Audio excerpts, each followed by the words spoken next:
Hello students, आज आज fourth class है, 11th बैच की फोर्थ क्लास है आज। ठीक है, या फिर हम ये कहेंगे फेज 2 की फर्स्ट क्लास है। पूरी 11th की अभी तक 3 क्लासेस हो चुकी हैं। ठीक है, और अभी चल रहा है मैथमेटिकल टूल्स। मैथमेटिकल टूल्स में आज का जो टॉपिक है वो है इंटीग्रेशन। आज हमें इंटीग्रेशन पढ़ना है, राइट। तो सबसे पहले आप हेडिंग डालिए इसके अंदर, इंटीग्रेशन। इंटीग्रेशन ये टॉपिक का नाम है, राइट।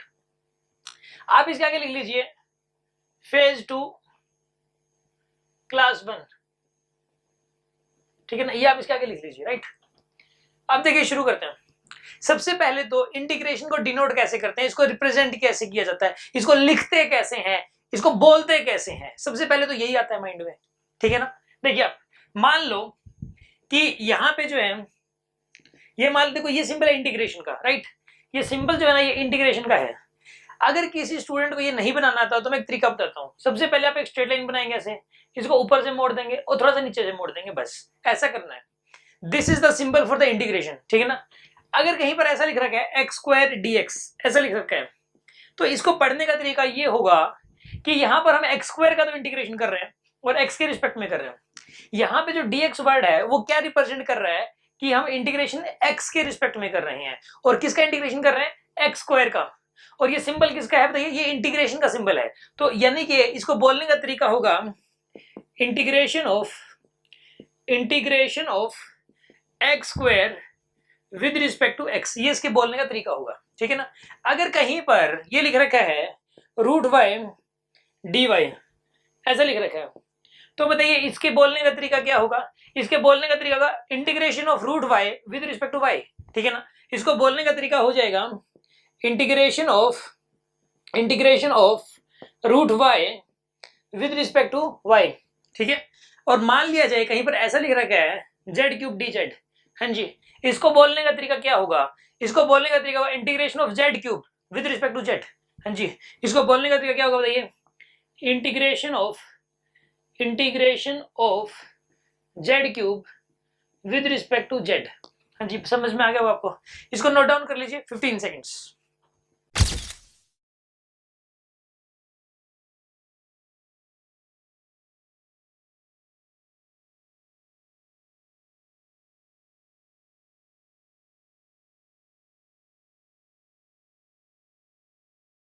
अभी देखिए, जैसे मैंने आपको डिफरेंशिएशन में बताया था कि कुछ रूल्स होते हैं। एक तो मैं आपको क्लियर करता हूँ, जिन स्टूडेंट्स की पिछली क्लासेस मिस हैं वो वाले जो स्टूडेंट्स हैं वो हमें कांटेक्ट कर सकते हैं। जो इसके अंदर इस वीडियो में कहीं भी जो नंबर्स दिए हुए हैं उन नंबर्स पे कांटेक्ट करके आप हमें बता सकते हैं कि मेरा ये मिस है। ठीक है, तो आप पिछली क्लासेस को जरूर कवर कर लें। लेकिन जो आज की क्लास है इंटीग्रेशन, इसका पिछली क्लासेस से कोई लेना देना नहीं है।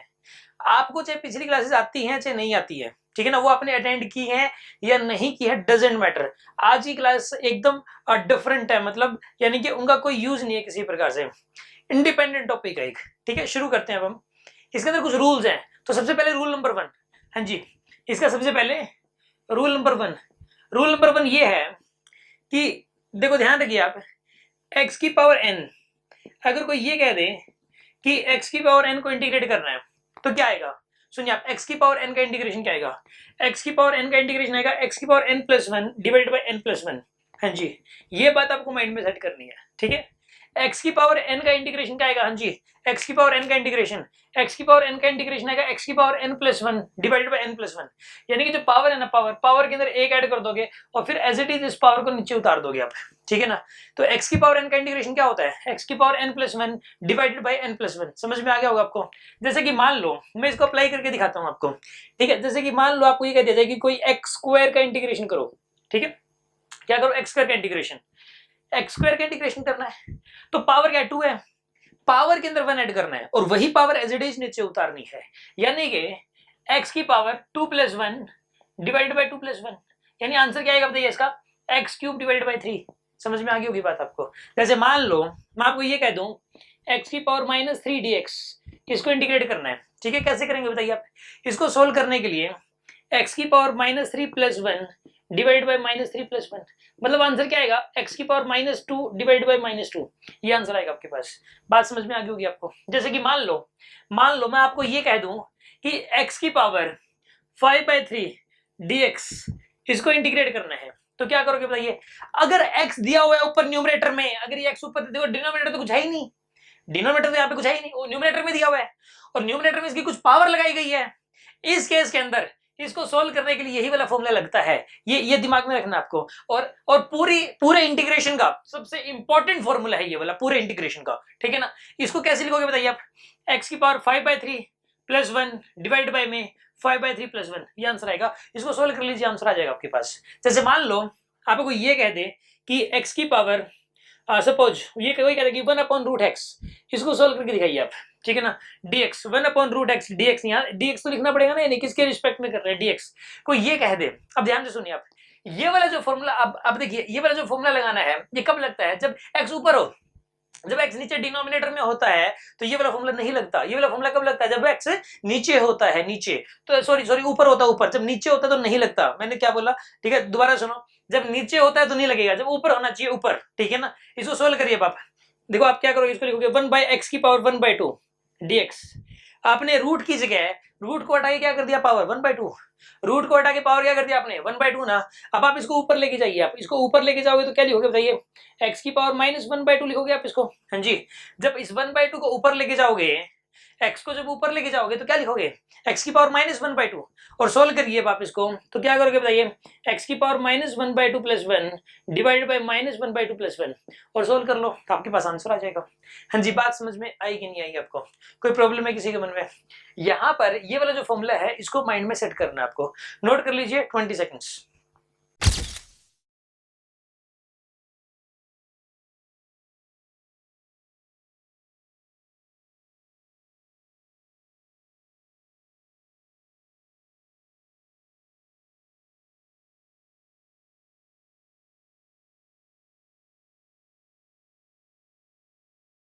आपको रूल नंबर 1 समझ में आ गया होगा।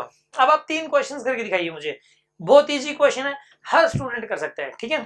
पहला क्वेश्चन है इंटीग्रेशन ऑफ x की पावर -7/3 dx, ठीक है। दूसरा है √x dx, और तीसरा है 1/x की पावर -5/2 dx, ठीक है। ये 3 क्वेश्चंस हैं, इन तीनों को सोल्व कीजिए आप 1 मिनट, ओके।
हाँ जी, आपने इसको कर लिया होगा, राइट।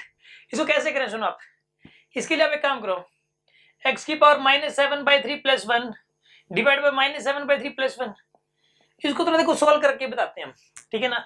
कई सारे स्टूडेंट्स को इसका एलसीएम नहीं लेना आता। देखो आप इसका एलसीएम लोगे ना, तो देखो आप -7/3 + 1 है जैसे, तो आप इसके अंदर 3 एलसीएम ले लिया, यहाँ आएगा -7 और ऊपर आएगा +3, यानी कि -4/3 बनेगा, ये -4/3।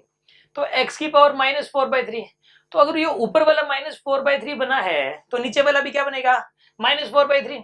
हाँ जी, ऊपर वाला अगर -4/3 तो नीचे वाला भी -4/3। अब हमें ये करना है, इसके अंदर देखो क्या है कि इसमें अंडर दिया हुआ है √x, इसमें जो x है इसमें एक्चुअली डिनोमिनेटर में नहीं, सीधा ये न्यूमरेटर में ही है, न्यूमरेटर में, बट इसमें रूट लगा हुआ है। तो सिंप्लीफाई करके पहले x को पावर में कर लो, इसकी x की कुछ पावर लगा दो पहले आप इसके अंदर, ये रूट हटा दो इसके अंदर। आप क्या लिखोगे बताइए इसको, x की पावर 1/2 dx, ऐसा लिखोगे आप इसको। हाँ जी, अब इसको बताइए आगे कैसे सोल्व करोगे। आप इसका एक बात लिखोगे, एक्स की पावर 1/2 प्लस 1 डिवाइडेड बाई में 1/2 प्लस 1।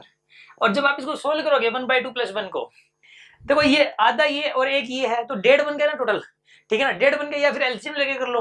और 1.5 मतलब 3/2 भी होता है, 1.5 मतलब 3/2 भी होता है। तो x की पावर 3/2 और ये 3/2 बना है अगर, तो नीचे वाला भी क्या हो जाएगा बताइए, 3/2। इसको थोड़ा सा सिंप्लीफाई करके ऐसे लिख सकते हो, इसको ना ऐसे ले सकते हो 2/3 x की पावर 3/2 ऐसा भी लिख सकते हो। और इसको ऐसा लिखा जा सकता है माइनस का 3/4 x की पावर -4/3 ऐसे लिखा जा सकता है। अब हमें ये सोल्व करना है, ठीक है ना। आप इसमें पहले इसको ऊपर लेके जाइए, ठीक है ना, इसको आप ऊपर लेके जाइए, x की power -5/2 plus 1 divided by -5/2 plus 1। ऐसे करोगे आप इसको ऊपर लेके जाएंगे तो -5/2 प्लस 1 और फिर एज इट इज ये वाला नीचे उतारना है आपको, ठीक है। इसको सोल्व करिए आप, ये सोल्व करने के बाद कितना आएगा, -5/2 प्लस 1 है, जैसे एलसीएम ले लो 2 आ जाएगा यहाँ पे, -5 प्लस 2 यानी कितना बनेगा ये, -3/2 बनेगा, ठीक है ना। तो यहां पर आएगा x की पावर -3/2 डिवाइडेड बाई -3/2, ये आपके पास आंसर आ जाएगा। हाँ जी, बात समझ में आ गई होगी आपको। इसको नोट कर लीजिए 30 सेकेंड्स।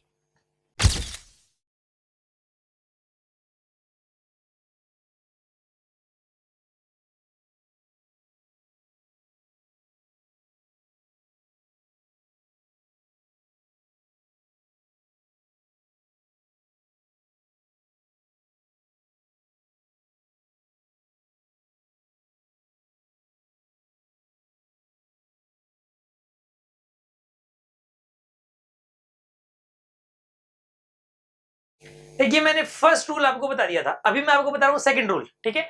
रूल नंबर 2, देखिए रूल नंबर 2, मान लिया जाए कोई ये देखो, कोई ये कहते हैं कि के यू dx इंटीग्रल, इसको सोल्व कर लीजिए आप, इसको सोल्व करिए आप, के यू dx इंटीग्रल। तो सुनो आप, के कांस्टेंट है यहाँ पे, के क्या यहाँ पे कांस्टेंट है, यू कोई टर्म है, जैसे कि यू की वैल्यू एक्स स्क्वायर, एक्स की पावर 4, एक्स की पावर 6 कुछ भी हो सकता है, और के यहाँ पे क्या है कि कांस्टेंट है। तो इसको सोल्व करने के लिए कांस्टेंट बाहर आ जाएगा, जैसे डिफरेंशिएशन में करते थे ना, कांस्टेंट को बाहर लेते थे, इन द सेम वे इसके अंदर भी कांस्टेंट बाहर आ जाएगा। यानी कि हम इसके अंदर लिखेंगे के इंटीग्रेशन ऑफ यू डीएक्स, मतलब इसके अंदर जो कांस्टेंट है आप उसको बाहर ले सकते हैं, ठीक है ना। ये रूल नंबर 2 है, इंटीग्रेशन में कांस्टेंट को जो है वो बाहर लिया जा सकता है। समझ में आ गई बात आपको। अच्छा अब सुनो, इसके अंदर जो है ना, फॉर एग्जांपल मैं क्वेश्चंस के थ्रू करवा दे रहा हूं आपको।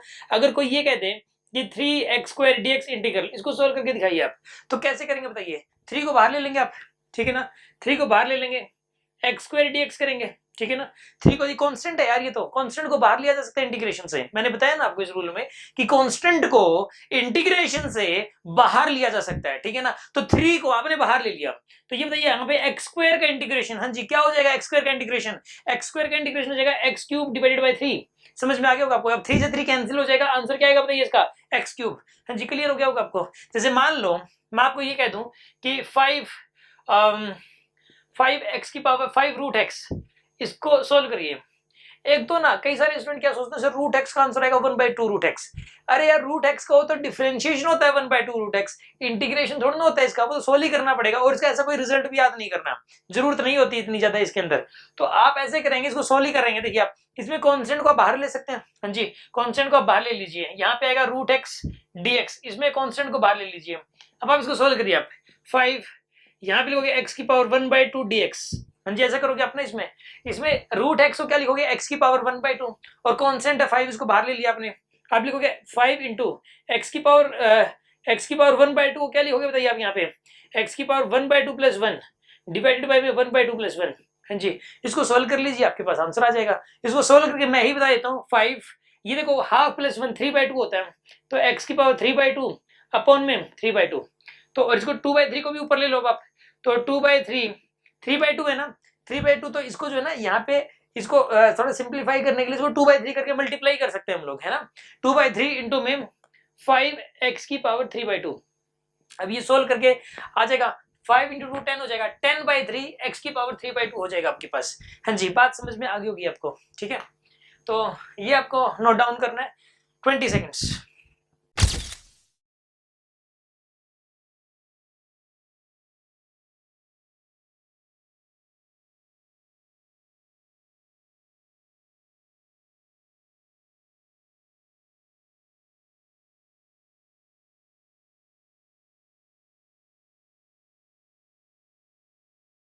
अभी देखिए नेक्स्ट रूल है, रूल नंबर 3। रूल नंबर 3, जैसे कि मान लिया जाए यहां पर लिख रखा है integration of u plus minus v और dx, ऐसे लिख रखा है। हाँ जी, integration of u plus minus v और dx, इसका इंटीग्रेशन, ठीक है। तो इसको आप कैसे लिख सकते हो बताइए? इसको आप सेपरेट कर सकते हो, ठीक है ना। आप इसको सेपरेट कर सकते हो। इसको लिखा जा सकता है u dx इंटीग्रल, और यहाँ प्लस माइनस है ना, यहाँ plus minus v dx integral, ऐसा किया जा सकता है। यहाँ पे इसमें इन टर्म्स को आप सेपरेट कर सकते हो। जैसे कि u plus minus v integral है dx, तो आप इसमें क्या कर सकते हो बताइए? इनको सेपरेट आप कर सकते हो। जैसे कि डिफरेंशिएशन में किया था, ठीक उसी तरीके से डिफरेंशिएशन में भी अगर दो टर्म्स या दो से ज्यादा टर्म्स ऐड या सब्ट्रैक्ट करके तो उन सबको अलग अलग कर सकते हो। तो यहां पर भी आप इनको अलग अलग कर सकते हो, ठीक है। अभी देखिए आप इसको कैसे करोगे। इसको सॉल्व करने के लिए मैं इसका मतलब एग्जांपल के थ्रू आपको ये माइंड में सेट कर रहा हूं। जैसे मान लो कोई ये कह दे कि एक्स स्क्वायर प्लस एक्स की पावर 3 और इसको इंटीग्रेट करिए आप, तो बताइए कैसे करोगे आप इसको? ये दो टर्म्स हैं और इन दोनों को ऐड कर रखा है आपने, ये दो टर्म्स इन दोनों को ऐड कर रखा है, तो आप इनको सेपरेट कर दीजिए यार। आप इसको लिखोगे एक्स स्क्वायर डी एक्स, ठीक है, यहाँ प्लस का साइन तो यहाँ पे प्लस का साइन, और इंटीग्रेशन एक्स क्यूब डीएक्स, ऐसा करोगे आप इसको। हाँ जी, फिर उसके बाद क्या करोगे? एक्स स्क्वायर का इंटीग्रेशन क्या हो जाएगा बताइए? X cube divide by 3। हाँ जी, एक्स स्क्वायर का इंटीग्रेशन क्या होगा? एक्स क्यूब डिवाइड बाय 3, और एक्स क्यूब का इंटीग्रेशन एक्स स्क्वायर का इंटीग्रेशन ये हो जाएगा, और एक्स क्यूब का कितना आएगा बताइए? एक्स की पावर 4/4। तो आपने इसको सेपरेट किया ना, आपने इसको सेपरेट किया, ठीक है ना। मैं एक एग्जाम्पल और ले रहा हूँ। मान लो कोई ये कह दे कि इंटीग्रेशन ऑफ एक्स की पावर -5 और माइनस में एक्स की पावर -2, ठीक है, इसको इंटीग्रेट करिए आप। एक्स की पावर -5 माइनस में एक्स की पावर -2 और इस पूरे को इंटीग्रेट करिए आप। तो कैसे करेंगे आप इसको? इसमें आप सेपरेट कर लो यार। आप इसमें क्या करोगे बताइए? इसको एक्स की पावर, इसका सोल्यूशन कर रहा हूं मैं भी, तो इसको एक्स की पावर -5 dx, इसको पहले तो आपने इसको लिखा, ठीक है ना, फिर आप माइनस साइन लगाओगे, लगाया आपने माइनस साइन, फिर लिखोगे एक्स की पावर -2 dx। हाँ जी, ऐसे ही लिखोगे ना आप इसके अंदर, एक्स की पावर -5 dx माइनस में एक्स की पावर -2 dx, ठीक है ना। अब आप इसको सोल्व करोगे, क्या लिखोगे बताइए? एक्स की पावर -5 + 1 डिवाइड बाय -5 + 1, और फिर यहाँ पे माइनस साइन था, यहाँ पे माइनस साइन लगाओगे, फिर लिखोगे एक्स की पावर -2 + 1 डिवाइडेड बाय -2 + 1, ठीक है ना। और इसको आप सोल्व कर लीजिए, सोल्व करके आंसर आपके पास आ जाएगा। हाँ जी, ये बात समझ में आ गई होगी आपको, रूल नंबर 3 समझ में आ गया होगा। अच्छा अभी सुनिए, मैं आपको एक और इंपॉर्टेंट बात बताता हूँ। जिन स्टूडेंट्स का फेज 1 पूरा हो चुका है, ठीक है, फेज 1 यानी कि क्लास 1, क्लास 2, क्लास 3, तो उन्होंने 3 डीपीपीज को सोल्व कर लिया होगा, ठीक है। अब उन 3 डीपीपीज आपको, अगर वो तीनों टॉपिक अच्छे से आते हैं और उनकी तीनों डीपीपीज अच्छे से आती हैं, तो आपको जरूरत है उसके ऊपर एक्स्ट्रा क्वेश्चन प्रैक्टिस की, राइट। उन्हीं क्लासेस के ऊपर एक्स्ट्रा क्वेश्चन प्रैक्टिस की।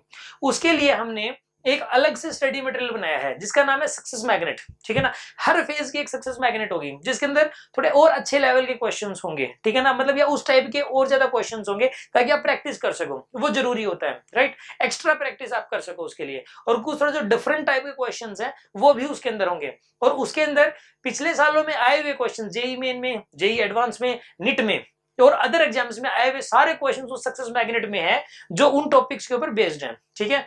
तो आपको जो है एक सक्सेस मैग्नेट दी जाएगी, और वो सक्सेस मैग्नेट फेज 1 और फेज 2 की कंबाइंड सक्सेस मैग्नेट है, फेज 1 और फेज 2 की। तो लेकिन बाद में हर फेज की अलग अलग है। तो पहली success magnet combined success magnet है। तो जैसे ही आपकी ये सारी क्लासेस खत्म होंगी उसके तुरंत बाद आपको एक सक्सेस मैग्नेट दी जाएगी, वो आपको सोल्व करनी है, राइट। अगर किसी स्टूडेंट को अभी ही सोल्व करनी है, किसी भी स्टूडेंट को, तो वो तब भी मंगवा सकता है। वो क्वेश्चन को आइडेंटिफाई कर ले कि कौन सा मेरा टॉपिक हुआ है, कौन सा नहीं हुआ, उस आधार पे उसमें से कर ले, ठीक है। वो स्टूडेंट अपने व्हाट्सएप पे लिखे, हमें जो नंबर्स दिए हुए आपको उन नंबर्स पे लिखे वो कि sir I require the success magnet, my name is this and class is this, ठीक है। तो आपको वो सेम व्हाट्सएप नंबर पे दोबारा से मैसेज के थ्रू भेज दी जाएगी, ठीक है। इसको नोट कर लीजिए, 15 सेकेंड्स।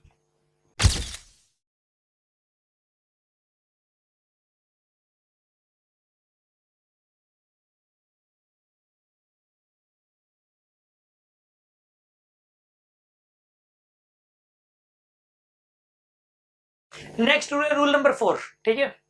रूल नंबर 4, इसके अंदर क्या है कि सुनिए आप, इंटीग्रेशन डीएक्स, अगर कहीं पे सिर्फ इतना लिख रखा है इंटीग्रेशन डीएक्स, तो इसको सिर्फ एक्स लिखा जाता है डायरेक्ट, ठीक है, एक्स लिखा जाता है। क्यों, मैं भी समझाऊंगा आपको, ठीक है।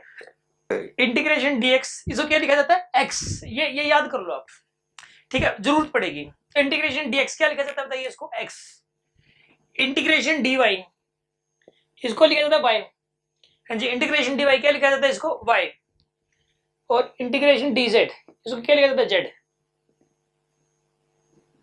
जी आपको याद करना है। इंटीग्रेशन dx क्या लिखा जाता है इसको x, इंटीग्रेशन dy क्या लिखा जाता है इसको y, और इंटीग्रेशन dz क्या लिखा जाता है इसको z।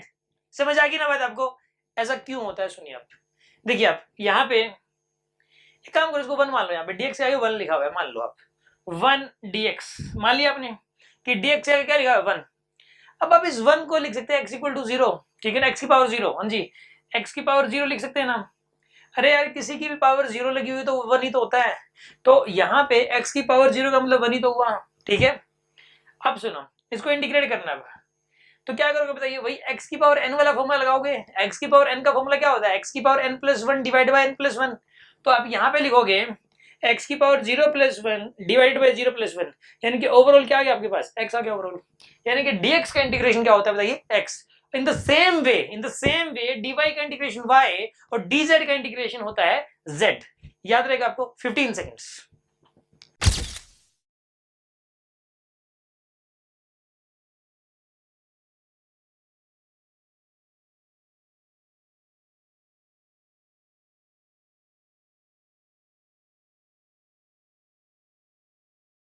अभी देखिए नेक्स्ट रूल है रूल नंबर 5, ठीक है। रूल नंबर 5 सुन आप, एक बात बताइए आप, देखो पता क्या होता है कि जो डिफरेंशिएशन और इंटीग्रेशन एक दूसरे के रिवर्स प्रोसेस है, ठीक है ना। सबसे पहली बात तो आपको ना ये माइंड में सेट करना है कि integration is the reverse process of differentiation, ठीक है ना। यही है रूल नंबर 5, याद कर लो इस बात को। मैं भी एक्सप्लेन कर देता हूँ कैसे, ठीक है ना। ये एक इन्फॉर्मेशन है, वैसे तो ये कोई मैथमेटिकल फॉर्मूला तो नहीं है, बट ये क्या है, मतलब एक मतलब जो है ये जो है एक इन्फॉर्मेशन है, और ये इंपॉर्टेंट इन्फॉर्मेशन है, इसलिए इसको मैंने रूल ही बना दिया, ठीक है ना। देखिए आप integration is reverse process of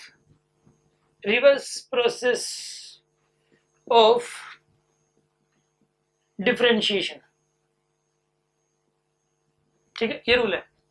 integration is reverse process of differentiation. समझ आ गई बात आपको? अच्छा अब सुनो, इसके अंदर जो है ना, यहाँ पे कैसे, मैं एक बार बताइए आप मुझे, एक्स क्यूब को अगर डिफरेंशिएट करना है तो कितना आएगा बताइए आप। एक्स क्यूब को डिफरेंशिएट करना है तो कितना आएगा बताइए आप। कल वाला फॉर्मूला होगा एक्स की पावर एन का डिफरेंशिएशन, अभी मैं डिफरेंशिएशन पे आ गया हूँ। डिफरेंशिएशन क्या होता है एक्स की पावर एन का, एन एक्स की पावर एन माइनस 1 होता है ना। तो यहाँ पे क्या लिखोगे 3x की पावर 3 माइनस 1, यानी कितना आएगा यहाँ पर ये 3x स्क्वायर। हाँ जी, ये क्या निकल के आया है, ये आंसर। यहाँ पे ये एक्स क्यूब का डिफरेंशिएशन आ गया, कितना आ गया 3x क्यूब का बताइए 3x स्क्वायर, ये एक्स क्यूब का डिफरेंशिएशन आ गया। अगर अब आप इसको इंटीग्रेट करोगे तो यहीं पर ही पहुंच जाओगे। अगर 3x स्क्वायर को अगर इंटीग्रेट कर दिया जाए तो आप फाइनली यहीं पर ही पहुंच जाओगे, ठीक है ना। अगर कोई टर्म है, अगर आपने उसको डिफरेंशिएट कर दिया तो जो आंसर आया उस अगर आंसर को आप इंटीग्रेट कर दो, आप उस आंसर को इंटीग्रेट कर दो तो वहीं पर ही पहुंच जाओगे। समझ में आ गई ना बात आपको? देखिए आप इसे अगर 3x स्क्वायर को इंटीग्रेट करिए आप, चलिए आप 3x स्क्वायर को आप इंटीग्रेट करिए, क्या हो जाएगा 3x स्क्वायर का इंटीग्रेशन बताइए। इसको लिखोगे आप 3x की 3 तो कांस्टेंट है, ठीक है ना, 3 को तो बाहर ले सकते हो आप इसके अंदर, जी 3 को बाहर ले लीजिए आप, एक्स स्क्वायर डी एक्स, इसको क्या लिखोगे बताइए। उसके बाद यहाँ पे 3x स्क्वायर का क्या आएगा बताइए, यहाँ पे एक्स क्यूब डिवाइड बाय 3, 3 से 3 कैंसिल, आंसर क्या आ गया आपके पास एक्स क्यूब। तो बताइए आप इसको अगर इंटीग्रेट किया तो फाइनली वहीं पहुंच गए ना। तो इस प्रकार अगर कोई भी टर्म है अगर उसको डिफरेंशिएट कर दिया जाए तो डिफरेंशिएट करने पे जो आंसर आएगा, अगर आप उस आंसर को इंटीग्रेट कर दो तो फाइनली वहीं पर ही पहुंच जाते हो। तो इसका मतलब ये हुआ कि डिफरेंशिएशन एंड इंटीग्रेशन एक दूसरे के रिवर्स प्रोसेस है। बात समझ में आ गई होगी आपको? नोट कर लीजिए 15 सेकेंड्स।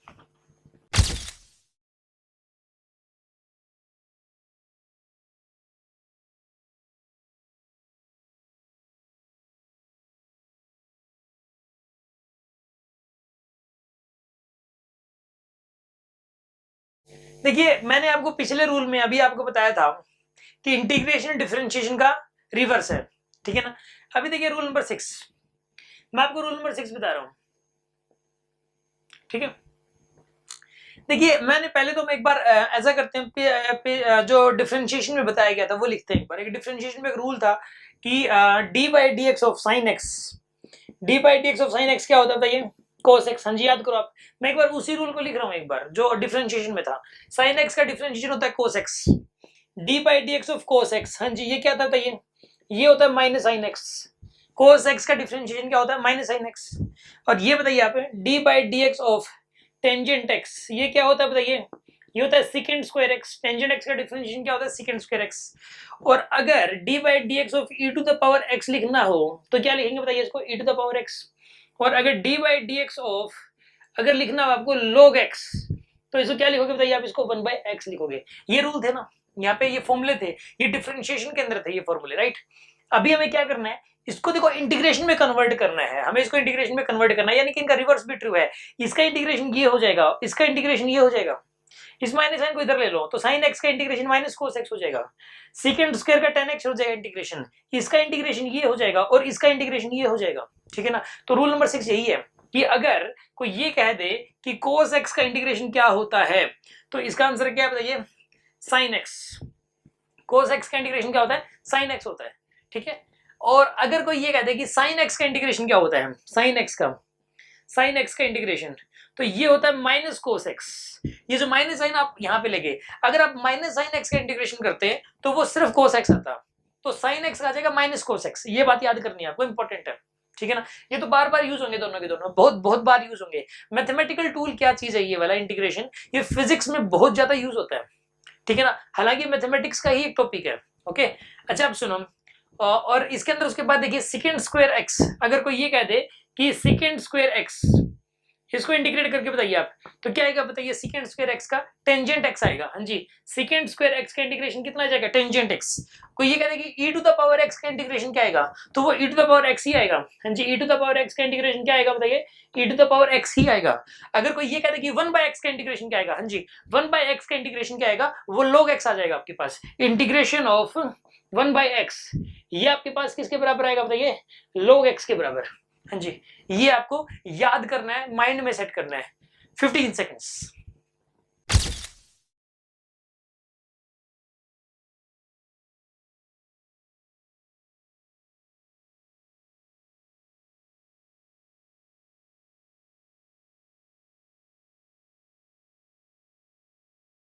नेक्स्ट रूल है रूल नंबर 7, ठीक है। रूल नंबर 7, इसका नाम है how to put the limits.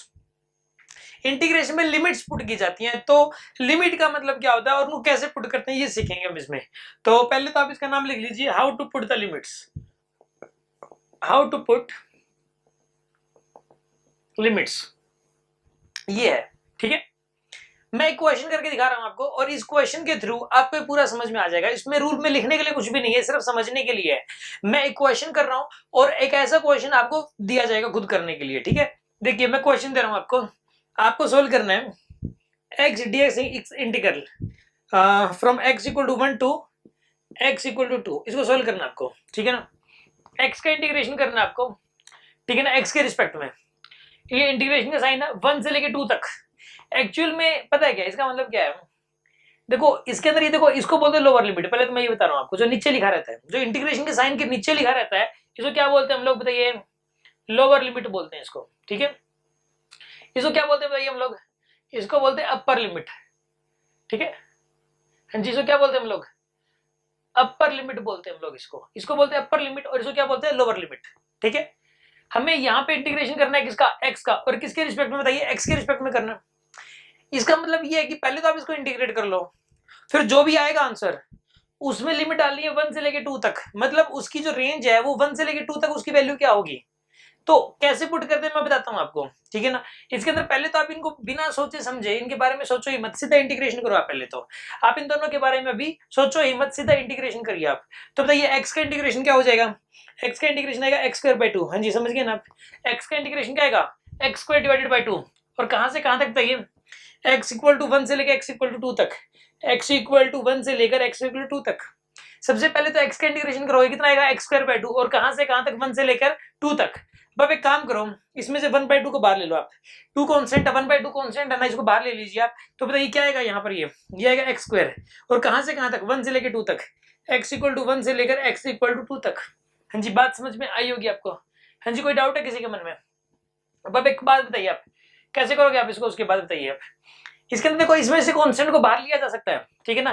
Constant को जो भले ही लिमिट ली हुई है नीचे और ऊपर, तो भी कांस्टेंट को बाहर लिया जा सकता है। ये बात समझ आ गई ना आपको। अब यहाँ पे लिमिट अभी भी डालनी है। देखो अब आप ऐसा करो, आप पहले हमेशा अपर लिमिट डलती याद रखिए आप, ठीक है ना। मतलब इसने ये कहा है क्वेश्चन में कि इसको इंटीग्रेट करो और जो आंसर आएगा उसको 1 से लेके 2 के बीच में उसकी वैल्यू क्या रहेगी, 1 to 2 अगर रेंज पुट करें तो उसकी वैल्यू क्या होगी वहां पे। आ रही है बात समझ में आपको। देखिए इसके अंदर जैसे इसमें जो है ना एक रेंज सेट कर दी ना। जैसे कि मान लीजिए देखो हम पूरी लाइफ सीखते रहते हैं, पूरी लाइफ सीखते रहते हैं। अगर कोई आपसे क्वेश्चन पूछे जब आपकी एज 15 साल थी, तो 15 साल से लेके आपकी जब तक एज 20 साल नहीं हुई, 15 से 20 तक आपने क्या सीखा, तो सिर्फ वही बताना है। जो 20 के बाद सीखा वो नहीं बताना, 15 से पहले वाला नहीं बताना। तो 15 से 20 के बीच की जो लर्निंग्स है उनके बारे में बताना आपको। तो रेंज सेट कर दी, तो यहाँ पर भी एक रेंज सेट कर दी गई है 1 से लेके 2 तक। इसको सोल्व करना है और सोल्व करने के बाद इसका ये आंसर आया है, इसकी रेंज क्या होगी 1 से लेके 2 तक, इसकी मतलब जो है ना इसकी वास्तविक जो वैल्यू क्या होगी 1 से 2 के बीच में, ठीक है ना, वो आपको बताना है। देखिए आप एक्स स्क्वायर के अंदर पहले, अच्छा हमेशा पता क्या करते हैं, पहले अपर लिमिट पुट करते हैं हमेशा ही, ठीक है ना। याद रखिए लिमिट्स पुट करते वक्त हमेशा पहले क्या करते हैं, अपर लिमिट पुट करते हैं। तो यहाँ पे पहले एक्स की जगह 2 पुट करोगे, हाँ जी एक्स की जगह क्या पुट करोगे आप 2, तो यहाँ पे 2 पुट करिए एक्स की जगह, तो यहाँ पर आएगा 2।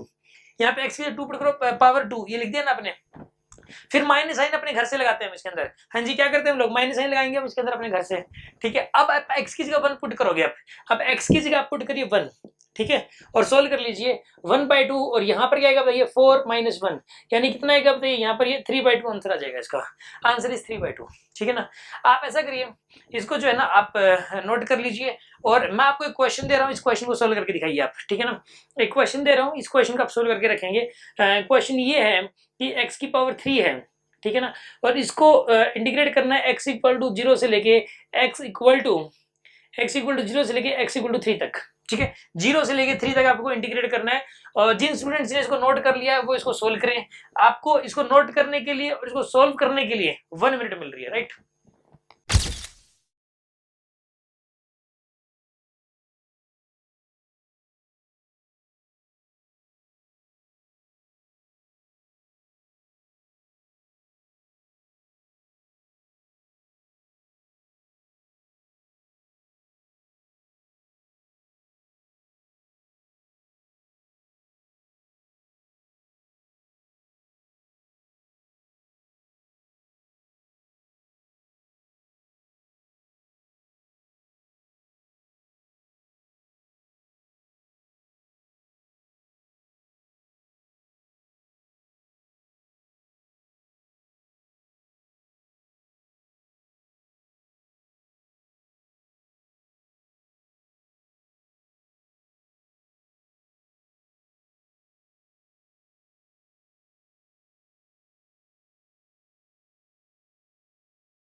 देखिए क्वेश्चन ये था, एक्स क्यूब का इंटीग्रेशन करना था 0 से लेके 3 तक, तो कैसे करोगे बताइए आप। सबसे पहले तो देखो ये लोअर लिमिट है और ये अपर लिमिट है, हाँ जी ये लोअर लिमिट है और ये अपर लिमिट है। आप एक बार तो इन लिमिट्स को भूल जाइए, लिमिट्स है ही नहीं। अब आप एक्स क्यूब का इंटीग्रेशन करिए आप। एक्स क्यूब का इंटीग्रेशन क्या आएगा बताइए, एक्स की पावर 4 डिवाइड बाई 4, हाँ जी एक्स क्यूब का इंटीग्रेशन क्या आएगा, एक्स की पावर 4 डिवाइडेड बाई 4। और अब आप यहाँ पे लिमिट्स डालेंगे कहां से कहां तक, 0 से लेकर 3 तक। एक्स इक्वल टू 0 से लेकर x इक्वल टू 3 तक आप लिमिट्स डालेंगे ना इसके अंदर, तो आप इसके अंदर लिमिट्स डालेंगे। इसको सोल्व कर लीजिए आप, 1/4 को आपने बाहर ले लिया, हाँ जी ये तो कांस्टेंट है। लिमिट्स डालने से पहले ही आप कांस्टेंट को बाहर ले सकते हो। तो यहाँ पे 1/4 को आपने बाहर ले लिया।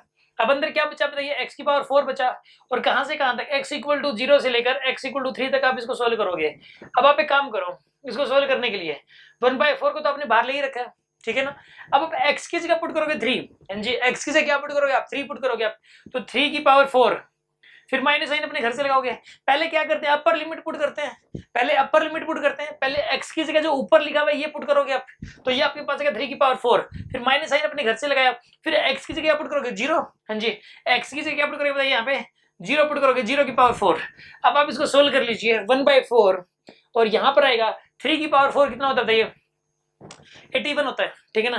3 को 3 से 4 बार मल्टीप्लाई करना, 3 इंटू 3 इंटू 3 इंटू 3 तो 81 बनेगा ये। और माइनस में 0 की पावर 4 तो 0 ही हो जाएगा।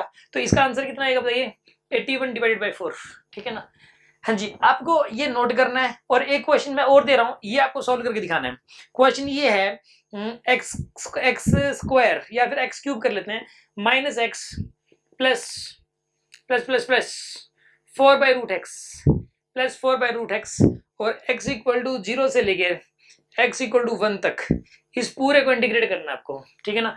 x³ minus x plus 4/√x x equal to 0 से लेके 1 तक, ये आपको सोल्व करके बताना है कि इसका आंसर क्या हो जाएगा। इसको नोट करने के लिए और इसको सोल्व करने के लिए 1 मिनट।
देखिए ये वाला क्वेश्चन हमें सोल्व करना था। सबसे पहले तो देखो लिमिट्स के बारे में सोचो ही मत, लिमिट्स के बारे में आप सोचिए मत। सबसे पहले तो आप इसको सोल्व करेंगे और इसके अंदर सबको अलग अलग कर लेंगे, ठीक है ना, सबको अलग अलग करेंगे हम लोग। इसके अंदर एक काम करो, सबसे पहले लिखोगे x³ dx, कहां से कहां तक, 0 से लेके 1 तक, x इक्वल टू 0 से लेके x इक्वल टू 1 तक, फिर माइनस साइन लगाओगे, ये माइनस साइन लगाया, फिर आप लिखोगे x, फिर x लिखोगे, फिर dx, कहां से कहां तक बताइए, 0 से लेके 1 तक, x इक्वल टू 0 से लेकर x इक्वल टू 1 तक, फिर क्या लगाओगे बताइए, प्लस साइन लगाओगे, प्लस साइन लगाओगे, फिर लिखोगे 4/√x, कहां से कहां तक बताइए, कहां से कहां तक, 0 से लेके 1 तक, x इक्वल टू 0 से लेकर x इक्वल टू 1 तक, ठीक है ना। अब आपको ये सोल्व करना है, देखो कैसे सोल्व करेंगे। सबसे पहले तो x³ का इंटीग्रेशन बताइए क्या हो जाएगा, x³ का इंटीग्रेशन होगा x⁴ और कहां से कहां तक, ये 0 से लेके 1 तक, फिर माइनस साइन, फिर x का इंटीग्रेशन क्या आएगा बताइए, x²/2, हाँ जी, कहां से कहां तक, 0 से लेके 1 तक, 0 से लेके 1 तक, फिर प्लस में 4 को तो बाहर ले लो, कांस्टेंट है, ठीक है ना। इसमें काम करो, √x का इंटीग्रेशन करना है, 1/√x का, 4 तो बाहर ले लीजिए आप, ठीक है ना, 4 को तो बाहर ही लेना आपको ये, और यहाँ पे √x 1/√x का मैं यहाँ कर लेता हूँ अलग से, 1/√x का इंटीग्रेशन, हाँ जी, कैसे करोगे इसको, पहले इसको ऊपर, ये x⁴ 1/2 है, हाँ जी, ये √x क्या है, x⁴ 1/2, आप इसको पहले ऊपर लेंगे, ठीक है ना, आप इसको लेंगे ऊपर, तो यहाँ पे क्या आएगा, ये x⁴ -1/2 आ जाएगा, ठीक है, क्योंकि ऊपर रहते रहते ये सोल्व होगा, ये x⁴ -1/2, आप इसको सोल्व करना है, तो x⁴ -1/2 + 1 डिवाइडेड बाय -1/2 + 1, तो आप इसको सोल्व करके लिखेंगे x की पावर का +1/2 बन जाएगा, ये +1/2, और नीचे वाला भी +1/2 बन जाएगा। इसको √x लिख सकते हो, और 1/2 को 2/1 लिख सकते हो, यहाँ पे 2/1 इंटू √x, यानी कि 2√x हो जाएगा आपके पास, ये 2√x, तो 1/√x का इंटीग्रेशन होगा 2√x, तो यहाँ पे इसको सीधा पुट कर दीजिए आप, यहाँ पे 2√x, हाँ जी, आपको बात समझ में आ गई होगी। अगर आपको ये समझ में नहीं आ रहा तो डायरेक्ट आप मेरे नंबर पे कांटेक्ट कर सकते हो, ठीक है ना, ये आपको जो है ना वीडियो के अंदर शो हो रहा होगा, आप इन नंबर्स पे डायल करें और डायरेक्ट आप इसके बारे में आप हमसे पूछ सकते हो, ठीक है। अब सुनो, अब उसके बाद 0 से लेके 1 तक, x इक्वल टू 0 से लेके x इक्वल टू 1 तक, अब सुनिए, आप इसको सोल्व करने के लिए क्या करोगे, इसमें से कांस्टेंट को तो बाहर ले लो, आप कांस्टेंट को बाहर ले लिया, हाँ जी, ऐसा करो आप, x⁴, अभी लिमिट बाद में पुट करेंगे, पहले ना कांस्टेंट्स को बाहर लो, 1/2 को बाहर ले लो, इसमें से 1/2 को बाहर ले लो, x², 0 से लेके 1 तक, फिर प्लस में, हाँ जी, फिर क्या लिखोगे बताइए, 2 को बाहर ले लो, 8 आएगा यहाँ पे, तो यहाँ पे क्या आएगा, √x, तो 0 से लेके 1 तक आएगा आपके पास, ठीक है ना।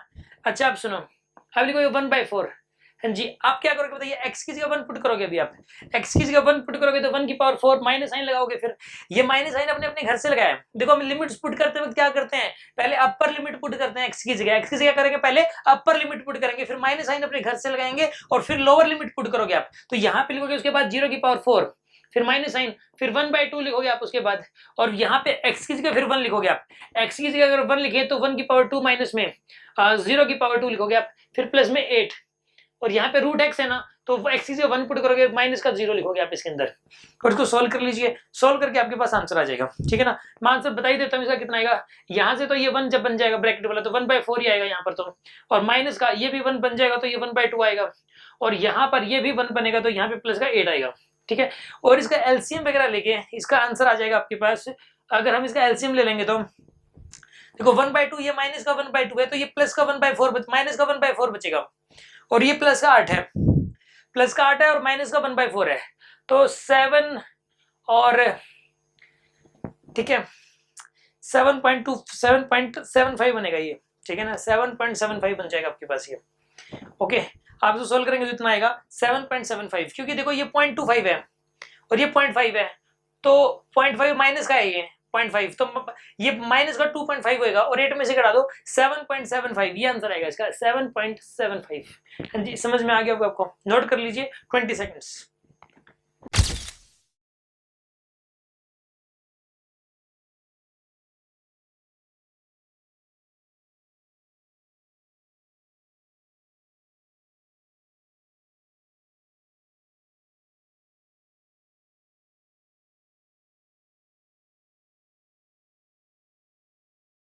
अभी देखिए उसके बाद नेक्स्ट क्वेश्चन है, आपको जो है ना एक क्वेश्चन करके दिखाना है, साइन थीटा का इंटीग्रेशन करना है आपको थीटा के रिस्पेक्ट में, साइन थीटा का इंटीग्रेशन करना है थीटा के रिस्पेक्ट में, और ये करना है आपको 30 डिग्री से लेकर 60 डिग्री तक, ठीक है। ये आपको करना है 30 डिग्री से 60 डिग्री तक, और साइन थीटा का इंटीग्रेशन करना है और थीटा के रिस्पेक्ट में करना है, ठीक है ना। ये क्वेश्चन है, करके दिखाइए 1 मिनट।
अभी देखिए कैसे करेंगे इसको, कैसे करते देखिए, साइन थीटा का इंटीग्रेशन क्या होता है, माइनस कोस थीटा।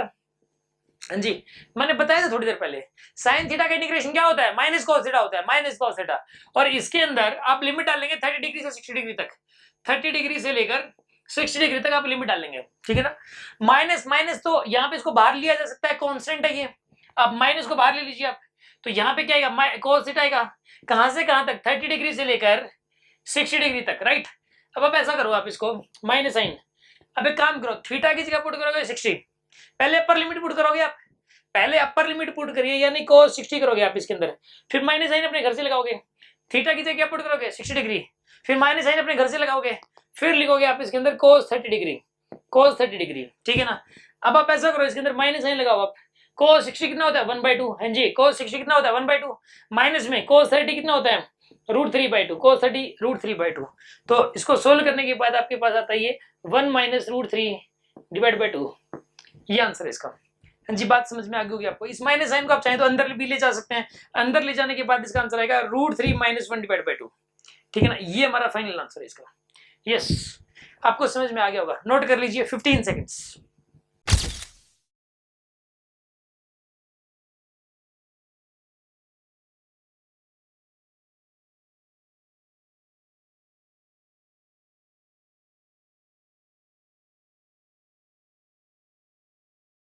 देखिए 4 फिजिकल क्वांटिटी होती हैं, 4 फिजिकल क्वांटिटी। अभी मैं आपको नेक्स्ट रूल बता रहा हूं, ठीक है ना, rule number 8 and rule number 9, ठीक है ना।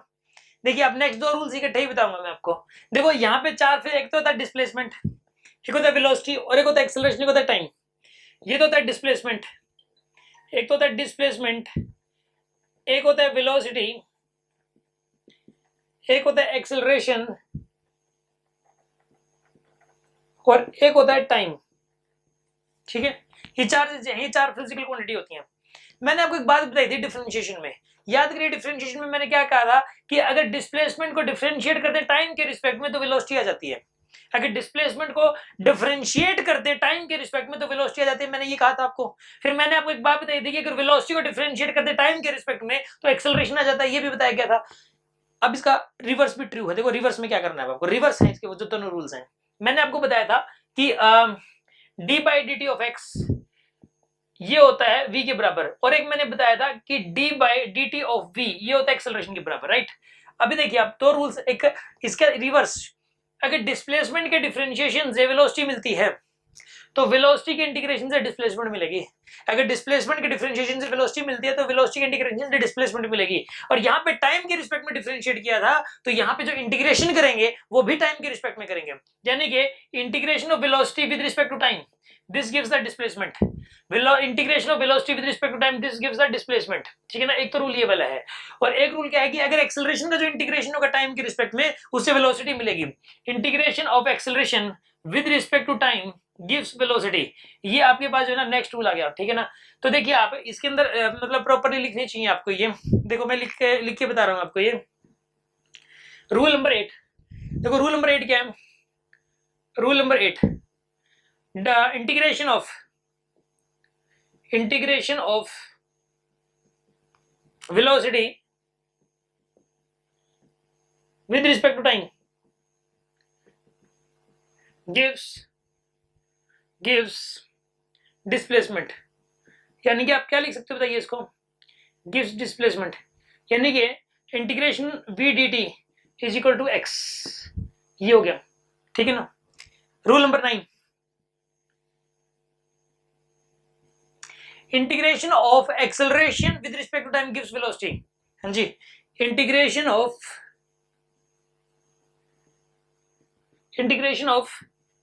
Acceleration with respect to time gives velocity, यानी कि integral A D T is equals to v, ये रूल नंबर 9 नोट कर लीजिए, 15 सेकेंड्स।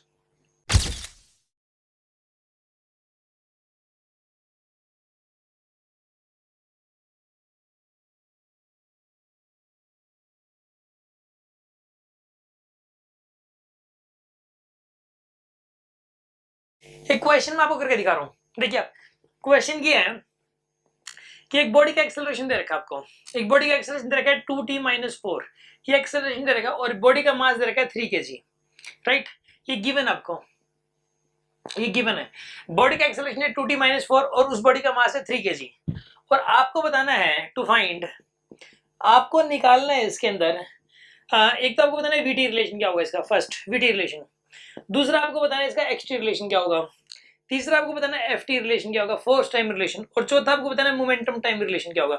ये चारों के चारों रिलेशन आपको बताने हैं, वेलोसिटी टाइम रिलेशन क्या होगा, displacement time relation, force time relation और मोमेंटम टाइम रिलेशन आपको बताना है। कैसे करें हम इसको, सुनिए आप, देखिए इसको करने के लिए ऐसा करो आप, सबसे पहले आपको जैसे वेलोसिटी निकालनी है, ठीक है ना, तो वेलोसिटी निकालने के लिए आप लिखोगे ए डी टी इंटीग्रल, हाँ जी, ये बच्चे को पता होती है ये वाली बात, साइंस साइड का कोई भी स्टूडेंट हो उसको बच्चे को ये बात पता होती है कि एक्सेलरेशन के इंटीग्रेशन से वेलोसिटी आती है, और हाँ वो इंटीग्रेशन टाइम के रिस्पेक्ट में होना चाहिए, वो एक्सेलरेशन टाइम के रिस्पेक्ट में होना चाहिए। जो बेसिक बातें हैं, जो जीरो लेवल की बातें, थोड़ा ज्यादा जोर लगाऊंगा मैं उसके ऊपर, ठीक है ना, ताकि इसका मतलब ये है कि वो हर बच्चे को पता है, कहीं ऐसा ना हो कि वो बात भी नहीं पता यहाँ के किसी स्टूडेंट को, ठीक है ना। तो बड़ी बातें तो अपने आप ही आ जाएंगी आपको समझ में, अपने आप ही सब्जेक्ट के अंदर इंटरेस्ट बन जाएगा, और वो जब आपको एक जो बेसिक बातें हैं वो बिल्कुल छोटे दर्जे की अगर लगेंगी आपको, बिल्कुल ऐसा लगेगा ये तो बिल्कुल टिप्स पे हैं, तो जो बड़ी चीजें हैं ना उनको सीखने के लिए मन अपने आप एक्साइट होगा, ठीक है ना, और अपने आप ही सीख जाओगे ऐसे कि इसके अंदर हाँ हम भी सिखाएंगे सारा कुछ डिटेल में, बहुत ज्यादा हाई लेवल तक जाएंगे, और बहुत ज्यादा हाई लेवल तक तभी जाया जा सकता है जब नींव मजबूत हो, जीरो लेवल मजबूत हो। जैसे कोई भी बिल्डिंग बनती है तो उस वाली बिल्डिंग के अंदर वो कितनी मजबूती है उसके अंदर वो डिपेंड करता है उसकी नींव के ऊपर। अगर उसको बनने में 1 साल लगा है तो हो सकता है कि 6 महीने तो के लिए नींव के ऊपर लगा दी गई हो, और उसको आप कितनी हाइट तक लेके जा सकते हो ये भी डिपेंड करता है कि उसकी नींव कितनी स्ट्रॉन्ग है, ठीक है ना, उसकी मतलब वो कितना जो इनिशियल स्टेज पे बनाई गई है वो कैसी बनाई गई है। तो यहाँ पर भी इसलिए ये आपकी इनिशियल स्टेज है, तो मैं थोड़ा सा जो जीरो लेवल वाला पार्ट है उस पर थोड़ा ज्यादा जोर लगा रहा हूँ, ठीक है। अभी देखिए आप यहाँ पे integration of acceleration with respect to time gives velocity, ठीक है ना। एक्सेलरेशन की वैल्यू पुट करिए आप 2t - 4 और यहाँ पे लिखोगे dt, सोल्व करिए आप इसको, कितना आएगा यहाँ पे 2t का इंटीग्रेशन, ये आएगा 2t²/2, हाँ जी 2t का इंटीग्रेशन क्या आएगा 2t²/2 माइनस में 4 का इंटीग्रेशन क्या आएगा बताइए 40, हाँ जी 4 का इंटीग्रेशन क्या आएगा बताइए 40, और यहाँ पे इसके अंदर लिमिट्स वगैरह तो कुछ है नहीं, सोल्व करो इसको, कितना आएगा यहाँ पे t² - 40, तो ये आपके पास vt रिलेशन आ गया, ये वेलोसिटी टाइम रिलेशन आ गया आपके पास। अगर कोई ये कह दे कि किसी पर्टिकुलर टाइम पे t = 2 सेकंड पे वेलोसिटी क्या होगी, तो यहाँ पे टाइम की वैल्यू 2 सेकंड डाल दो, आंसर आ जाएगा आपके पास, ठीक है ना। अच्छा अभी उसके बाद अपने को निकालना है इसके अंदर vt रिलेशन आ गया आपके पास, अभी बताना है xt रिलेशन निकालना है। तो xt रिलेशन निकालने के लिए क्या करोगे, इसको इंटीग्रेट करोगे ना आप, इसको इंटीग्रेट करने से आपके पास xt रिलेशन निकल के आ जाएगा, हाँ जी। ये देखो ये बात बच्चे को पता होते हैं कि वेलोसिटी का इंटीग्रेशन टाइम के रिस्पेक्ट में वेलोसिटी डिस्प्लेसमेंट देता है, वेलोसिटी का इंटीग्रेशन टाइम के रिस्पेक्ट में क्या देगा बताइए डिस्प्लेसमेंट देगा। तो यहाँ पे आप वैल्यूज डालिए, आप वेलोसिटी की वैल्यू पुट करो, आप यहाँ पे वेलोसिटी की वैल्यू यहाँ पे t² - 40 dt, यहाँ पे इसको सोल्व करना है आपको, यहाँ पे v की जगह पुट करोगे t² - 40 और इसको सोल्व कर लीजिए आप, इसको देखिए सोल्व करिए आप, यहाँ पे क्या पुट करोगे, ये सोल्व करोगे t³ माइनस का 4 t का कितना आएगा t²/2, ये आएगा आपके पास, यानी क्या आएगा यहाँ पर ये t³ माइनस का 2t², ये आपके पास एक्सट्रा रिलेशन निकल के आ गया, this is the extra relation here. अच्छा अब सुनो, अभी अपने को निकालना है इसके अंदर फोर्स टाइम रिलेशन निकालना है, फोर्स टाइम रिलेशन। फोर्स क्या होता है बताइए, मास इनटू एक्सेलरेशन होता है फोर्स क्या होता है, मास इनटू एक्सेलरेशन, मास है 3 kg, एक्सेलरेशन गिवन ही है 2t - 4, ये एक्सेलरेशन गिवन है, सोल्व कर लो आंसर आ जाएगा आपके पास, this is the force time relation. अब मैं बताया मोमेंटम टाइम रिलेशन, हाँ जी मोमेंटम टाइम रिलेशन निकालना है। मोमेंटम क्या होता है बताइए, मास इनटू वेलोसिटी होता है, हाँ जी मोमेंटम क्या होता है, मास इनटू वेलोसिटी, मास कितना बताइए इसका 3 kg, और वेलोसिटी कितनी है बताइए इसकी, वेलोसिटी t² - 40, तो यहाँ पे वेलोसिटी की जगह पुट करोगे t² - 40, ये आपके पास आंसर आ जाएगा, हाँ जी बात समझ में आ गई होगी आपको, ठीक है ना। तो इस प्रकार जो ना अगर 80 रिलेशन दे रखा हो तो ये चारों के चारों रिलेशन निकाले जा सकते हैं, नोट कर लीजिए 20 सेकेंड्स।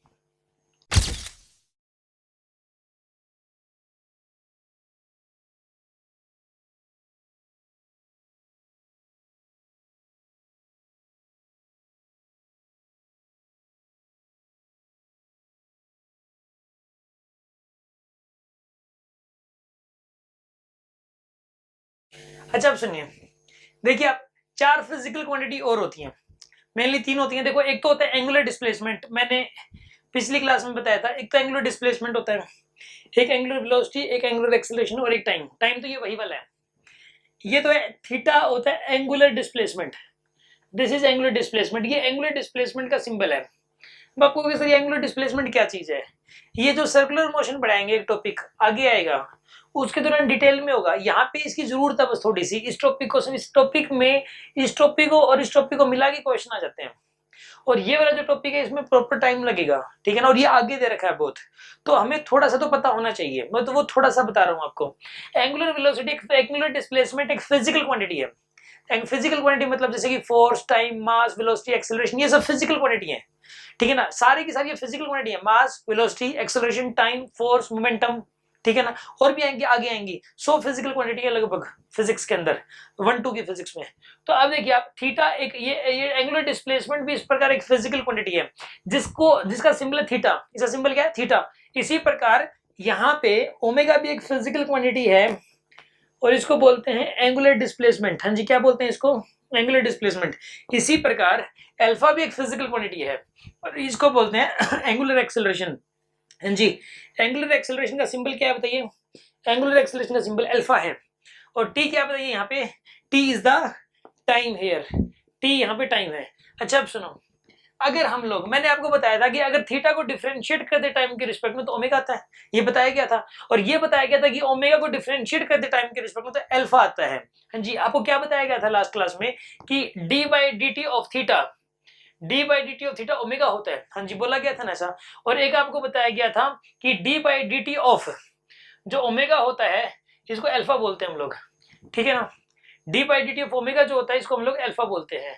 ये जो दो टर्म्स बताई गई थी। अब सुनिए आप, अगर हम लोग ओमेगा को इंटीग्रेट करते टाइम के रिस्पेक्ट में, हाँ जी, ओमेगा को इंटीग्रेट करते टाइम के रिस्पेक्ट में, तो इससे निकल के आता है थीटा। हाँ जी, integration of omega with respect to time gives the theta, और integration of alpha with respect to time it gives the omega. ठीक है ना, ये दो रूल्स हैं, ये आपको माइंड में सेट करने हैं। एंगुलर वेलोसिटी का जो इंटीग्रेशन है टाइम के रिस्पेक्ट में, उससे एंगुलर डिस्प्लेसमेंट मिलती है, और एंगुलर एक्सेलरेशन का जो इंटीग्रेशन है टाइम के रिस्पेक्ट में, उससे एंगुलर वेलोसिटी मिलती है। ठीक है ना, अभी सुनिए आप, देखिए करते हैं हम लोग इसको। ठीक है ना, सोल्व करना आपको, ये मतलब इसको लिखना है। रूल नंबर 9 तक हो चुका था, राइट। तो रूल नंबर 10 और 11 में बता दे रहा हूं आपको कि इंटीग्रेशन ऑफ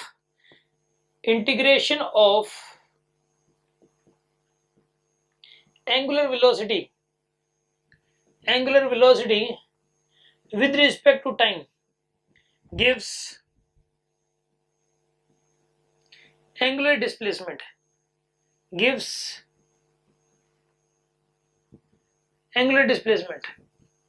और यानी कि इसको लिख सकते हैं mathematically, theta is equals to omega d t integral. ठीक है ना, और एक होता है रूल नंबर 11। रूल नंबर 11 पता क्या है कि इंटीग्रेशन ऑफ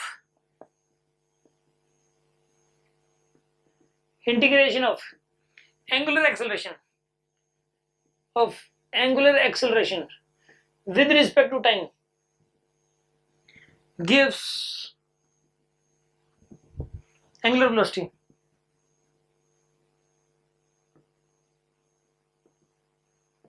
यानी कि ओमेगा होता है अल्फा डी टी इंटीग्रल, ये आपको माइंड में सेट करना है। ठीक है ना, इंपॉर्टेंट बात है। 15 सेकेंड्स।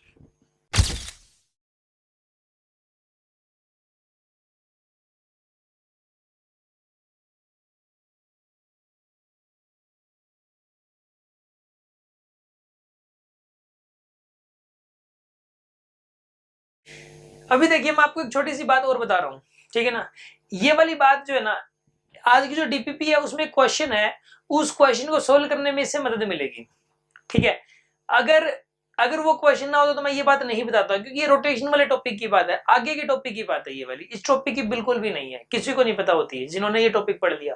देखो मैं बता रहा हूं आपको, जैसे कोई बॉडी है, अगर जैसे फॉर्मूला होता है F equal to m a, ये फोर्स है किसी बॉडी पे लगने वाला, ये मास है, ये एक्सेलरेशन है। फोर्स बॉडी को चलाता है ना, एक्सेलरेट करवाता है, अगर किसी बॉडी पे फोर्स लगोगे तो एक्सेलरेट करवाएगा। इसी प्रकार से एक फिजिकल क्वांटिटी होती है टॉर्क। क्या होती है? एक टॉर्क होती है, एक फिजिकल क्वांटिटी टॉर्क, और इसको रिप्रेजेंट करते हैं टाउ से। इसका सिंबल होता है टाउ, इसको ऐसे ये सिंबल होता है, इसको टाउ बोलते हैं हम लोग। और जैसे बॉडी का मास होता है ना, मास, उसी तरीके से एक बॉडी का होता है moment of inertia. Moment of inertia I से रिप्रेजेंट करते हैं इसको, मोमेंट ऑफ इनर्शिया। ये आपको रोटेशन वाले टॉपिक में पढ़ाया जाएगा, इनर्शिया। और एक होता है angular acceleration alpha. Angular acceleration alpha होता है। इन तीनों के बीच में एक रिलेशन होता है, tau is equals to I alpha. ये रिलेशन होता है कि इन तीनों के बीच में एक रिलेशन होता है। टॉर्क क्या करता है? एक बॉडी घुमाता है, फोर्स जैसे चलाता है ना, वो लीनियर एक्सेलरेशन लेके आता है। तो टॉर्क क्या होता है? ये एंगुलर एक्सेलरेशन घुमाता है किसी बॉडी को, टॉर्क हमेशा घुमाएगा। समझ आ रही है ना बात आपको? तो देखिए आप, इसके अंदर जो है ना, जो टॉर्क होता है वो घुमाता है बॉडी को, और मोमेंट ऑफ इनर्शिया ये एक बॉडी की प्रॉपर्टी है, जस्ट लाइक मास की तरह होती है ये भी। और एक आता है एंगुलर एक्सेलरेशन, और इन तीनों में ये एक रिलेशन है, tau equal to I alpha.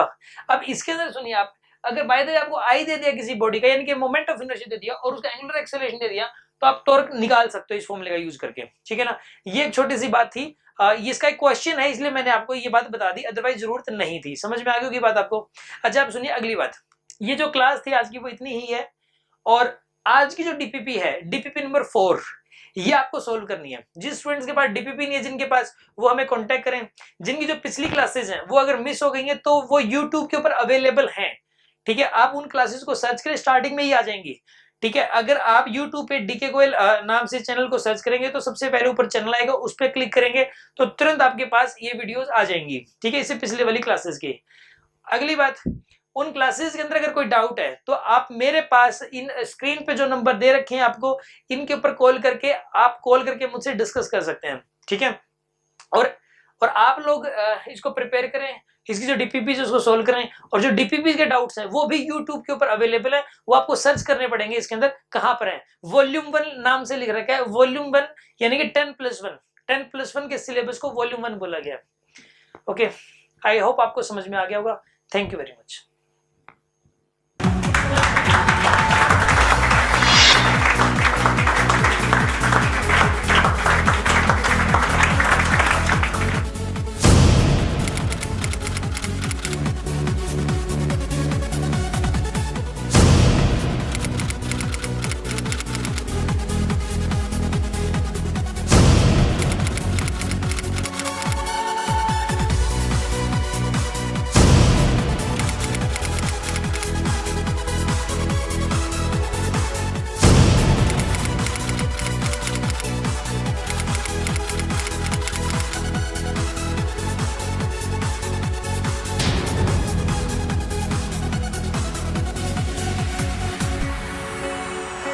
सबसे पहले मैं डीके सर का बहुत थैंक यू करना चाहूँगा कि उन्होंने मुझे यहाँ तक वो लेके। शुरू में लगता था कि क्या झंझट है, ऐसे ही घूमते रहना है, कुछ सिलेक्शन होना नहीं है। फ्रस्ट्रेशन से आगे भी क्या है, बस क्या तो है नहीं कुछ। यहाँ आने से पहले, ड्रॉप करने से पहले मेरे फिजिक्स में बहुत कम मार्क्स थे। क्या बताऊँ, मेरे को फिजिक्स बिल्कुल नहीं आती थी पहले, बिल्कुल 0%। मेरे कंसेप्ट क्लियर नहीं थे, कॉन्फिडेंस नहीं था। मेरा एक दोस्त था आकाशदीप इंदौरा, सर से ही पढ़ा था पहले, तो उसने मेरे को सजेशन दिया था कि डीके गोयल सर के पास जाओ, तो मैं आ गया यहाँ पे। मैंने ज्वाइन कर लिया बिना कुछ सोचे समझे। मैंने डेली क्लास लगाई, फर्स्ट डे से लगाना स्टार्ट कर दी थी। मेरे को नहीं पता मेरे को फिजिक्स आएगी या नहीं आएगी। डीके सर ने वो मोटिवेट किया। मेरे को सबसे अच्छी बात पता है क्या लगी सेंटर पे, यहाँ पे ना रेगुलर डीपीपीज मिलती हैं। क्वेश्चंस होते हैं फिजिक्स में मेन, वो सारे डीपी में थे ही। जब तक आप डेली क्वेश्चन प्रैक्टिस ना करोगे तब तक फिजिक्स कैसे आएगी? आएगी क्या? आएगी क्या? आएगी क्या? मैंने क्या किया कि सारी डीपीपी सॉल्व की।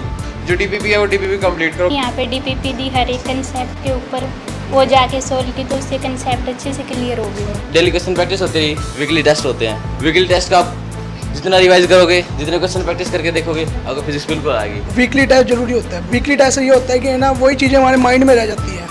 अगर हम टेस्ट छोड़ देंगे तो कोई फ़ायदा नहीं है क्लास लगाने का। यहाँ पे कोई आपका टॉपिक छूट जाता है, यहाँ पे तो बैकअप क्लासेस की अवेलेबिलिटी है। डाउट क्लास होती है हर हफ्ते ही, जो भी हमारे डाउट्स होते हैं वो क्लियर होते ही है। तो उससे कंसेप्ट अच्छे से क्लियर हो गया। हाँ, एक और मेन बात, 1400 कॉन्सेप्ट्स हैं। सर ने 1400 कंसेप्ट दिए थे, वो बहुत अच्छे थे। 1400 फॉर्मूले दिए सर ने। सर ने एक 1400 कॉन्सेप्ट्स दे दिए। 1400 कंसेप्ट, ये बिल्कुल मेन है, ये बिल्कुल मेन है। आप करके जाओगे ना तो आपको लगा पेपर में सारा कराया हुआ है। इसे एक तो क्वेश्चन अच्छे से आसानी से हो जाता है और टाइम भी कम लगता है। फॉर्मूले हमारे टिप पे रहेंगे तो क्वेश्चन हम आराम से कर पाएंगे। अगर फॉर्मूला ही नहीं पता तो हम क्वेश्चन कैसे सोल्व करेंगे। फॉर्मूले से बहुत फ़ायदा हुआ। फॉर्मूले तो एटलीस्ट सर याद करा, खुद ही करा देते हैं।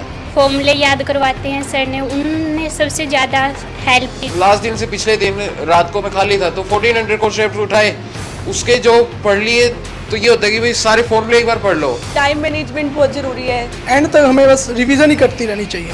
फिजिक्स तो ऐसा सब्जेक्ट है, जब तक प्रैक्टिस करते रहोगे तब तक ही आएगा। जब भी जितना ही पढ़ो उतना देर कॉन्सेंट्रेट होकर पढ़ो, मतलब ऐसे नहीं कि बुक उठा के बैठे और पढ़ाई नहीं करी। साथ में जो दोस्त होते हैं जो यहाँ नहीं पढ़ते और कहीं पढ़ते हैं तो बोलते रहते हैं क्या टीचर के पास पढ़ते हो, कुछ नहीं पढ़ाते। सर भी बोलते थे कि हाँ उनकी बातों पे ध्यान मत दो, पढ़ाई करते रहो, रिजल्ट लास्ट में आना है, मेहनत करोगे उसका फल एक ना एक दिन मिलना ही है। ट्रस्ट की मेरा कुछ नहीं है, सर पे ट्रस्ट जरूर करो। यहाँ आप आए हो, सर के ना किसी का नाम सुन के ही आए होंगे, किसी ने आपको कहा हो कि डीके को अच्छा पढ़ाते हैं, तो ये क्या है, ट्रस्ट ही है। टीचर पे ट्रस्ट करो, आपको कोई बुरा नहीं चाहिएगा। किसी भी सब्जेक्ट का टीचर हो, आपने कोचिंग किसके लिए ज्वाइन किया है? सिलेक्शन लेने के लिए। और टीचर किसके लिए? सिलेक्शन दिलाने के लिए। तो आपको इतना कराएगा कि आपका सिलेक्शन हो जाए। आपको ना ट्रस्ट करोगे तो जरूरी है कि सिलेक्शन होगा ही आपका। अपने सर की बार कमिटमेंट भी पड़ी होगी, if you will work hard with me then I will turn you to the way of success. इसका सिर्फ एक ही है कि भाई पढ़ना ही पड़ेगा। मेन बात होती है कॉन्फिडेंस। फिजिक्स में कॉन्फिडेंस बिल्डअप करना तो सबसे अच्छा कोई जानता नहीं, ये तो मैं कहता हूँ। सर आगे आगे आपको प्राइज क्वेश्चन भी देंगे जिसकी वजह से आपका इंटरेस्ट बहुत ज़्यादा बनेगा। आप कहीं खाली बैठे हैं तो आपके दिमाग में फिजिक्स ही चल रही होगी। सर मैकेनिक्स से बहुत ज़्यादा प्राइज क्वेश्चन देते थे तो लगता रहता था कि हाँ इस साइड फोर्स लगेगा, उस साइड फोर्स लगेगा, इस साइड फ्रिक्शन लगेगा, तो ऐसे करते करते दिमाग में फिजिक्स ही चलते रहता। मेरे साथ क्या हुआ कि एक बार मैं फिजिक्स कर रहा था तो मेरे कुछ डाउट्स लगे, तो छोड़ यार कौन करते फिजिक्स, छोड़ बायोकेमिस्ट्री तो ले लेंगे, सिलेक्शन हो जाएगा आराम से। तो मेरे को पता क्या रहा, कुछ दिन में मेरे को ये एहसास होगा कि फिजिक्स में ना कुछ नहीं है, क्योंकि केमिस्ट्री थ्योरिकल पार्ट है। अब जब तक आप क्वेश्चन प्रैक्टिस करते रहोगे तो केमिस्ट्री के न्यूमेरिकल भी तो होते हैं, वो न्यूमेरिकल ही है एक टाइप से। अब जब तुम न्यूमेरिकल की प्रैक्टिस नहीं है तो किस तरह करोगे वो? सर की सबसे अच्छी बात यही है कि सर बच्चों के साथ बहुत ज़्यादा फ्रैंक होते हैं। सर बहुत ज़्यादा हार्ड वर्क करते हैं। मेरे को आज याद है, मैं एक बार सर के पास 9 साढ़े 9 बजे आप डाउट लेने आया था। सर हमेशा बोलते हैं आपको कभी भी आना है, कभी भी आ जाओ। सर का सबसे अच्छा पॉइंट क्या है कि सर किसी भी कंसेप्ट को प्रैक्टिकल रूप से समझाते हैं। मतलब किसी की वीडियो दिखा दिया, कोई प्रैक्टिकल करके दिखा दिया। अब मेरे आज भी याद है कि सोनोमीटर का कंसेप्ट था, वो सर ने प्रैक्टिकल करके दिखा था। मैं मेरे को यहाँ की बेस्ट बात यही लगती है, सर हर चीज़ प्रैक्टिकली करके समझाते हैं। जैसे रोलिंग फ्रिक्शन में कार से टायर मंगवा के सर ने समझाया था, और साइकिल के फ्रिक्शन की स्पेशली साइकिल भी मंगवाई थी ऊपर सर ने। प्रैक्टिकल करने से वो कंसेप्ट ना बिल्कुल आज भी याद है, बिल्कुल कंसेप्ट डीपली बैठ जाता है और मेरे को दोबारा रिवाइज करने की जरूरत नहीं पड़ती उस कंसेप्ट को।